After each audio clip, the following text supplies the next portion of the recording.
सबसे पहले तो इनको याद रखिए, फसल, पशुपालन, वन उद्योग, मछली, इसका वितरण क्या हो जाएगा 9.89, 165, 319, 217। ठीक है, 989, 165, 319, 217। दोस्तों स्वागत है आप सभी का निष्काम एजुकेशन पर। आज का हमारा टॉपिक है यहाँ छत्तीसगढ़ आर्थिक सर्वेक्षण। छत्तीसगढ़ आर्थिक सर्वेक्षण 2022-23 हमारा टॉपिक है। इससे पहले हमने राजकीय आय पर एक पार्ट देख लिया है, राजकीय आय का दूसरा पार्ट देखते हैं। उससे पहले जो हमने पिछली कक्षा में पढ़ा था, पिछली क्लास में जो भी पढ़ा था हमने, उसको एक बार रिवाइज कर लेते हैं। तो हमने क्या पढ़ा था पिछली क्लास में, जीडीपी कितना था छत्तीसगढ़ का 289,08,241 था। इसमें वृद्धि 8% की हुई थी। इसके अलावा हमने पीसीआई देखा था, पीसीआई कितना था 96,242 था। और पिछले वर्ष कितना था 90,149 था। ठीक, ये रुपए में है, ये लाख में है। ठीक, ये लाख रुपए में है, ये केवल रुपए में है। इसके अलावा हमने देखा था जो अर्थव्यवस्था के क्षेत्रक होते हैं, क्षेत्रक कौन कौन से, कृषि, उद्योग और सेवा। ठीक है, कृषि, उद्योग और सेवा को देखा था। तो कृषि का, इन तीनों का क्या देखा था हमने, हिस्सेदारी अर्थात भागीदारी या वितरण बोले जिसको, वितरण या क्या बोल सकते हैं उसको, भागीदारी। ठीक, और उसमें प्रतिशत वृद्धि, औसत वृद्धि हमने देखा था। और सर्वाधिक वृद्धि कब हुई थी, सर्वाधिक ऋणात्मक कब रहा था, इन सब मूल्यों को हमने देखा था। इसको रिवाइज करते हैं। कृषि में कितना था इसका योगदान, और कृषि का अर्थव्यवस्था में कितना योगदान था, तो 1691। उद्योग का कितना था 49,88 और सेवा का कितना था 33,21। ठीक है, सबको हमने अच्छे से याद करने का प्रयास किया था। इसके अलावा कृषि में वृद्धि कितनी हुई थी, तो कृषि में वृद्धि हुई थी 593 की, 5.93। ठीक, उद्योग में वृद्धि कितनी की हुई थी, तो 783 की। सेवा में वृद्धि कितनी हुई थी, तो 921 की। ये 21 और ये 21 बराबर था, मैंने बताया। उसके अलावा क्या था, औसत वृद्धि। तो औसत वृद्धि में 531, 634 और 537, ये औसत वृद्धि प्रतिशत था। ठीक है, इसके अलावा जाने पिछले वर्ष, अर्थात ये तो 2022-23 का है, पिछले वर्ष 21-22, ये मैंने पिछले वीडियो में नहीं बताया था। ठीक है, पिछले वर्ष कृषि, उद्योग और सेवा की भागीदारी कितनी थी अर्थव्यवस्था में, तो पिछले वर्ष इसका देख लीजिए 16, इसका था 17-23। ठीक है, कितना था 17-23, इसका था 49-94। ठीक है, और इसका था 32-83। ठीक, ये था अर्थव्यवस्था में वितरण पिछले वर्ष। तो पिछले वर्ष का भी पूछ दिया जाता है, तो इसे भी याद रखेंगे। इसके अलावा ये वृद्धि है, ये तीनों वृद्धि है। उसके अलावा जो है वो औसत वृद्धि है। ठीक, इसके अलावा हमने क्या देखा था इसमें, कब कब सर्वाधिक वृद्धि हुई, कब कब सर्वाधिक ऋणात्मक रहा है। तो कृषि 2016-17 से हमने स्टार्ट किया था, 2016-17 में सर्वाधिक वृद्धि हुई। उसके अलावा एक साल छोड़ के 2018-19 में आ जाइए, तो उद्योग में हुआ था सर्वाधिक वृद्धि 18-19 में। उसके बाद 19-20, 2019-20। ठीक, लगातार चल रहा है, बस एक साल का छोड़ दिया है हमने। ठीक है, एक वर्ष का जो है छोड़ दिया। तो इसमें सर्वाधिक वृद्धि हुई थी, इसमें सर्वाधिक वृद्धि हुई थी और इसमें सर्वाधिक वृद्धि हुई थी। ठीक है, कृषि में 2016-17, उद्योग में 2018-19, सेवा में 2019-20। सर्वाधिक ऋणात्मक कब रहा है, तो 2016-17। इसी के अगले वर्ष 2017-18 में सर्वाधिक ऋणात्मक रहा है। और उद्योग कब रहा है, उद्योग और सेवा दोनों ही 2020-21 में ऋणात्मक रहे हैं। कब, 2020-21 में उद्योग और सेवा दोनों ही ऋणात्मक रहे हैं। ठीक है, और इनका प्रतिशत सर्वाधिक कितने प्रतिशत है और सर्वाधिक ऋणात्मक कितना है, देखते हैं। तो कृषि में 21-28, उद्योग में 16-29 और सेवा में 10-82। ठीक, ये क्या है, सर्वाधिक वृद्धि के प्रतिशत हैं। ये तीनों क्या है, सर्वाधिक वृद्धि के प्रतिशत हैं। कब कब, 2016-17, 18-19 और 19-20 में। ठीक, इसके अलावा सर्वाधिक ऋणात्मक कब रहा है, तो कृषि रहा है सर्वाधिक ऋणात्मक में -10.90। इसके अलावा ये रहा है उद्योग 0.44 और सेवा रहा है 4.41। ठीक है, 4.41%। तो इसको नोट डाउन करते जाइएगा। इसके अलावा आगे अब पढ़ते हैं। ठीक है, ये हमने पिछले क्लास में देखा था, पिछले वीडियो में। अब आज देखते हैं क्या पढ़ना है। तो आज हमें पढ़ना है कृषि के अंदर जो हमने 4 पार्ट पढ़े थे, उनका क्या योगदान है, उद्योग के अंदर जो 4 पार्ट पढ़े थे उनका क्या योगदान है, और सेवा के क्षेत्रों में कौन से सर्वाधिक और सबसे वृद्धि रहा है किसमें। ठीक है, तो इन सबको देखते हैं। अब देखते हैं कृषि के घटकों का अर्थव्यवस्था में क्या योगदान रहा है इस वर्ष। ठीक है, तो सबसे पहले क्या देखेंगे हम, कृषि। ठीक है, इसकी भागीदारी और वृद्धि प्रतिशत देखेंगे। ठीक है, तो देखिए सबसे पहले कृषि के घटक कौन कौन से हैं, मैंने बताया था पिछले क्लास में। सबसे पहले क्या आ जाएगा इसमें, फसलें। फसलें कृषि के अंतर्गत आएंगी। फसलों के अलावा पशुपालन, इसके अलावा वन उद्योग, वन से जो प्राप्त या वन से आधारित उद्योग जो हैं वे भी कृषि के अंतर्गत आएंगी। इसके अलावा क्या है, मछली उद्योग या मछली पालन। ठीक, ये सभी क्या है, कृषि के अंतर्गत आते हैं। तो देखिए इसमें हम क्या देखेंगे, वृद्धि या हिस्सेदारी या वितरण, वृद्धि नहीं हिस्सेदारी या हिस्सा इसे बोलेंगे, हिस्सा प्रतिशत या वितरण प्रतिशत। ठीक, वितरण कितना वितरण प्रतिशत रहा है। इसके अलावा देखेंगे वृद्धि कितनी हुई है। ठीक है, वृद्धि किसके देखेंगे, आधार मूल्य पर देखेंगे और पिछले वर्ष की तुलना में देखेंगे। ठीक है, तो देखिए फसल में कितना हुआ है, 9.89। ठीक, याद रखेंगे 9.89, 9 के बाद इधर 1 3 2 याद रखिए। ठीक, 9.89 को याद रखिए, उसके बाद 1 3 2। ठीक, सबसे पहले 9 फिर 1 3 2, 9 के बाद इधर 89 है, 1 के बाद इधर याद रखिए 65, 1 65 और 3 19 और इसके अलावा याद रखिए 2 17। ठीक है, कितना 9 19 1 65 3 19 2 17। ठीक, 9.89 1 65 3 19 2 17। ठीक, अब इसमें वृद्धि देखते हैं, वृद्धि कितने प्रतिशत की हुई है। तो वृद्धि प्रतिशत इसमें याद रखिए 6 4 4 7। ठीक है, सबसे पहले दशमलव की इस तरफ की संख्याओं को याद रखेंगे, 6 4 4 7। इसके बाद 53 57 02 और 62।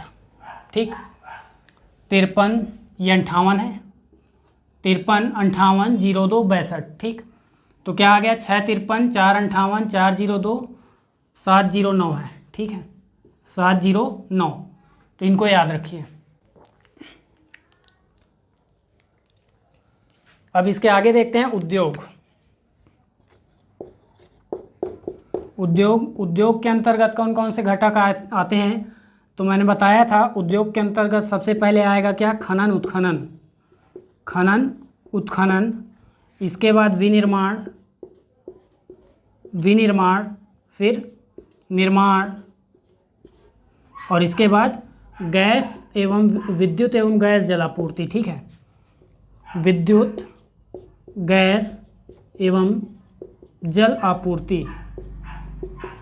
ठीक है, ये सभी क्या आएंगे, उद्योग के अंतर्गत आएंगे। ठीक है, अब इसके अर्थव्यवस्था में वितरण देखेंगे या हिस्सेदारी। ठीक है, तो देखिए खनन उत्खनन के अंतर्गत सबसे पहले याद रखिए 10.75।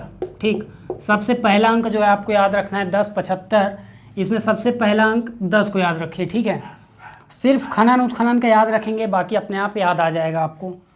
देखिए 10.75, इसके बाद 10 से आप क्या याद रखिए, 10 के बाद सीधा 18 याद रखिए।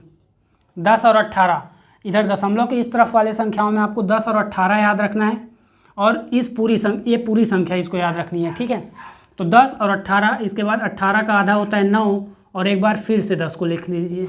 ठीक, तो ये 18 किसका हो जाएगा, विनिर्माण का, निर्माण का 9 और विद्युत एवं गैस जलापूर्ति का 10 हो जाएगा। ठीक है, अब देखिए 18 ये 75 है, 75 में 1 जोड़िए कितना हो जाएगा, 76 हो जाएगा, और इसका उल्टा कर दीजिए कितना आ जाएगा, 67।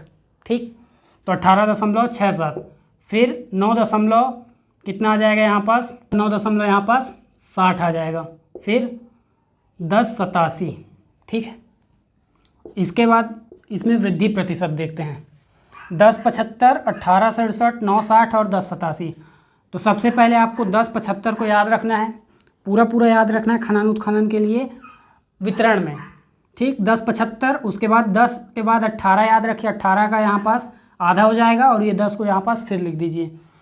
ठीक, इसके बाद याद रखिए वृद्धि प्रतिशत में वृद्धि प्रतिशत में यही आ जाएगा यहाँ पास 10.74 लिख दीजिए, 0.01% कम है इससे, ठीक, इससे जस्ट 0.01% कम हो जाएगा।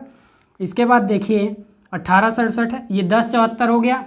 इसके बाद इस 10 का आधा कीजिए 5, 5 से 1 अधिक कीजिए 6, और 6 यहाँ पास क्या करेंगे, 6 और 5 को जोड़ देंगे तो 11, ठीक। कैसे निकाला हमने, 10 से आधा किया, फिर यहाँ 1 प्लस किया, फिर इन दोनों को यहाँ पास जोड़ के लिख दिया हमने, ठीक।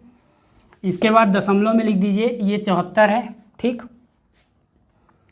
इसके बाद यहाँ क्या आ जाएगा, 502 आ गया, 662 आ जाएगा, और 1114 आ जाएगा, ठीक है। तो ये आपका कृषि और उद्योग दोनों का वितरण और वृद्धि प्रतिशत कंप्लीट हुआ, ठीक है। एक बार फिर रिवाइज कर लीजिए, फसल, पशुपालन, वन उद्योग और मछली, ठीक है। सबसे पहले तो इनको याद रखिए, फसल, पशुपालन, वन उद्योग, मछली, इसका वितरण क्या हो जाएगा, 9.89, 1.65, 3.19, 2.17, ठीक है। 9.89, 1.65, 3.19, 2.17, इसमें 9, 1, 3, 2 इनको याद रखिए। इसके बाद वृद्धि में 6, 4, 4 और 7, ठीक, 6, 4, 4 और 7, इसका वृद्धि प्रतिशत याद रखिए। उसके बाद 53, 58, 02, 09, कितना, 53, 58, 02, 09, ऐसे याद रखेंगे। इसके बाद खनन उत्खनन के लिए क्या याद रखेंगे, 10.75 को बिल्कुल पूरा याद रखिए, क्योंकि इससे जस्ट एक कम क्या हो जाएगा, इसमें वृद्धि प्रतिशत हो जाएगा। और उसके बाद जब 10 यहाँ पास है तो इससे 8 अधिक कर दीजिए इसको, फिर इसे आधा कर दीजिए, और एक बार इस 10 को फिर से लिख दीजिए, ठीक। फिर 75 में 1 जोड़ के हमने उल्टा किया, फिर इसमें 7 माइनस कर दिए, उसके बाद 27 जोड़ दिया, ठीक।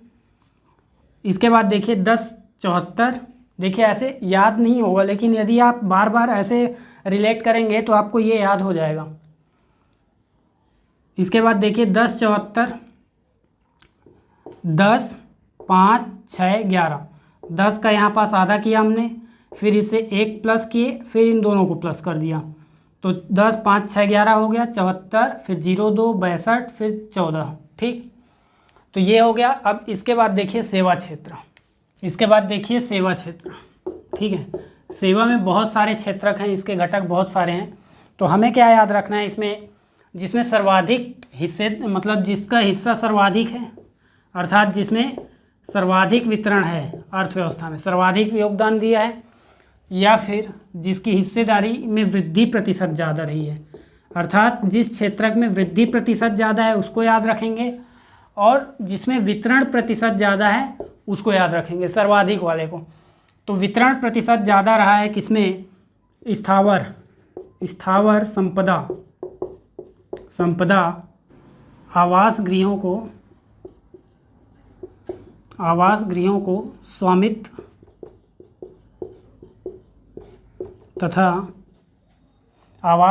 स्वामित्व तथा व्यापार, ठीक। इसमें क्या रहा है, व्यापार या व्यवसाय आ जाएगा यहाँ पास। तो इसमें क्या रहा है, सर्वाधिक वितरण प्रतिशत रहा है, और इसका वितरण प्रतिशत कितना रहा है, तो 7.28 रहा है, ठीक। ये इसका वितरण प्रतिशत रहा है 7.28, और इसी में वृद्धि प्रतिशत कितनी हुई है, तो 1.68 इसकी वृद्धि प्रतिशत रही है, ठीक। 1.68 क्या रही है, वृद्धि प्रतिशत रही है। यहाँ 1.64 हो जाएगा, 1.64% इसकी क्या रही है, वृद्धि प्रतिशत रही है। अब इसके बाद सर्वाधिक वृद्धि किसमें हुई है, तो व्यापार होटल एवं जलपान गृह, सेवा क्षेत्र के अंदर बता रहे हैं, ठीक है। इससे संबंधित एक MCQ भी लाया जाएगा, जिसमें इनसे क्या किस प्रकार के क्वेश्चन बन चुके हैं या कैसे सवाल बन सकते हैं, इसके बारे में देखेंगे। तो यहाँ देखिए व्यापार, होटल एवं जलपान गृह, इसमें सबसे ज़्यादा वृद्धि प्रतिशत रही है सेवा क्षेत्र में, और वृद्धि प्रतिशत कितनी रही है, लगभग 17% के आसपास रही है। लगभग 17% जब याद रखेंगे तो आप याद रखिए इससे 0.05% कम रही है, इसका मतलब 16.95% किस में रहा है, वृद्धि प्रतिशत रहा है व्यापार, होटल एवं जलपान गृह में। इसके बाद देखिए इसमें इसकी हिस्सेदारी कितनी रही है, हिस्सेदारी अर्थात इसका वितरण देख लीजिए, तो इसका वितरण इससे कम था, जस्ट थोड़ा कम। देखिए इसमें 7/28 है, इसमें 6/68 हो जाएगा। ठीक, तो ये इसका वितरण प्रतिशत रहा है और ये इसका वृद्धि प्रतिशत रहा है। तो इस प्रकार ये जो राजकीय आय का चैप्टर था, छत्तीसगढ़ के आर्थिक सर्वेक्षण के अंतर्गत राजकीय आय से संबंधित जितने महत्वपूर्ण डाटा था, जितने आंकड़े थे महत्वपूर्ण, उन सभी को हमने देख लिया।